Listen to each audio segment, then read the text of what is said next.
Hi friends, welcome back to my channel. And here is the non-spoiler review of the film Kanta starring Dulquer Salmaan and Bhagesh in lead role. Movie ఎలా ఉందంటే ఎన్ని months అయింది sir ఇలాంటి crime commercial బొమ్మ చూసి అసలు really hats off అనుకోవచ్చు. ఒక మూవీ మీద పిచ్చి ఉంటే కానీ ఇలాంటి అవుట్పుట్ రాదు.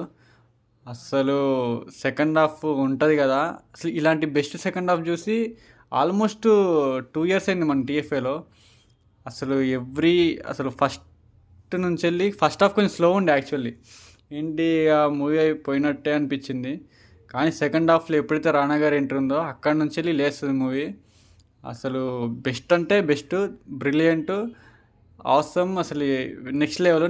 నేనే మూవీకి ఇలా రివ్యూ ఇవ్వలే. నేను ఇప్పుడు దాకా ఇచ్చిన మూవీ రివ్యూస్లో ఇది టాప్ 1లో పెడతాను తీసుకోపోయి.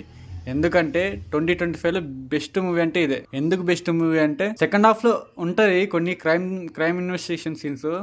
అది అసలు మనకి ఎట్లా అనిపిస్తుంది అంటే అతనా లేదా ఇతనా లేదా వీడా అసలు చాలా కన్ఫ్యూజన్ ఉంటుంది, చాలా గ్రిప్పింగ్ ఉంటుంది.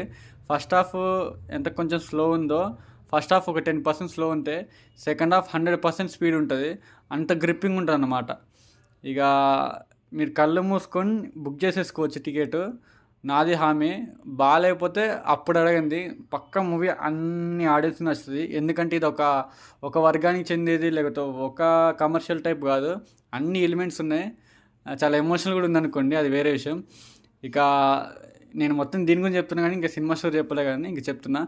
అండ్ ఇన్ డెప్త్ అనాలిసిస్ పోతే మూవీ స్టోరీ ఏంటంటే నార్మల్ ఇక సెల్ఫ్ రెస్పెక్ట్కి ఈగో మధ్య క్లాషెస్. ఒక మూవీ స్టార్ట్ చేసినప్పుడు గురు శిష్యుల మధ్య వచ్చిన క్లాష్ వల్ల, ఆత్మగౌరవానికి అహంకారానికి వచ్చిన క్లాష్ వల్ల ఆ మూవీ స్టోరీ ప్లస్ ఈ రియల్ స్టోరీ ఎలా మలుపులు తిరిగింది అనేది మూవీ పాయింట్. ఇక సెకండ్ హాఫ్ అనిపిస్తుంది. నేను ఫస్ట్ ట్రైలర్లో రానా గురించి ఏం చెప్పలేదు. నేను ఇగ్నోర్ చేసిన రానా గారి క్యారెక్టర్. కాకపోతే సెకండ్ హాఫ్లో రానా గారు స్టీలే కాదు సీల్ కూడా చేసి పడేసారు షోని. ఆయన టైమింగ్ కానీ అసలు ఆయనకి బాగా రాసిరు డైలాగ్స్. ఎవరు రాసిండు కానీ ఆయన వెతికి పట్టుకోవాలి. భలేగా రాసిరు డైలాగ్స్ రానా గారికి. అండ్ ఇంకా పర్ఫార్మెన్స్ విషయానికి వస్తే భాగ్యశ్రీ బోస్ గారు నేను చెప్పిన ట్రైలర్లో ఎంత బాగా చేసిరో దానికి మించి చేసిరు. అసలు ఆమె స్క్రీన్లో she is really super star అనుకోవచ్చు. సూపర్ వేసిరు. And captain of the ship ఎవరంటే రానా గారే. అసలు నేను రానా గారిని ఎక్స్పెక్ట్ చేయలేదు. చాలా బాగా చేసిరు. ప్రతిదీ రానా గారి సర్కాస్టిక్ డైలాగ్స్ ఉంటాయి. అసలు నవ్వు వస్తుంది. అది సినిమా వాల్యూడ్ పెరుగుతూ ఉంటుంది. ఆయన ఒక్కొక్క డైలాగ్ వింటూ ఉంటుంది సెకండ్ హాఫ్ నుంచి వెళ్ళి. అండ్ మన దుల్కర్ గారి గురించి మాట్లాడాలా. యాక్చువల్లీ ఒక న్యూట్రల్ ఆడియన్స్గా దుల్కర్ సల్మాన్ కానీ నేను మన టీఎఫ్ఐ హీరోలని అనుకుంటా. ఎందుకంటే నేను మహానటి నుంచి వెళ్ళి చూస్తున్నా. మహానటి 1 కానివ్వండి, సెకండ్ సీతారామం కానివ్వండి, థర్డ్ లక్కీ భాస్కర్ కానివ్వండి, ఫోర్త్ ఇప్పుడు మన కాంత కానివ్వండి. అసలు ఆయన్ని మనం అడాప్ట్ చేసుకోవచ్చు. యాక్చువల్లీ నేను ఏదో స్టేట్మెంట్ ఇస్తున్నాను అనుకోవద్దు.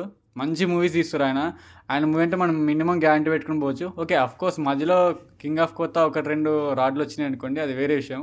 కాకపోతే దుల్కర్ గారు ఇచ్చి పడేసారు యాక్టింగ్లో. బట్ నేను ముగ్గురులో యాక్టింగ్ బాగా చేసారంటే రానా గారు బాగా చేసారు.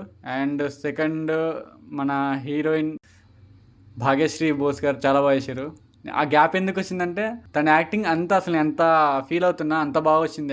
She really really really really really lived in her character. బాగా చేసింది, ఇచ్చి పడేసింది యాక్టింగ్ మాత్రం. అండ్ మీరు కళ్ళు మూసుకొని ఈ మూవీకి టికెట్స్ బుక్ చేసుకోవచ్చు. నాది పూచి. And that's all about this review. And ఇప్పటిదాకా మీరు ఇచ్చిన సపోర్టు, మీరు ఇచ్చిన ప్రోత్సాహం ఎప్పటికీ మరవలేనిది. అండ్ లాస్ట్లో దుల్కర్ గారి గురించి చెప్పాలా, ఒప్పేసుకున్నామయ్యా, ఎమోషనల్ మూవీస్లో ఎడిపి చేయాలంటే నీ తర్వాత ఎవరైనా. Okay, that's all about this review. And please subscribe to అవెల్ పండు. Keep loving, keep supporting. Until then signing off. By.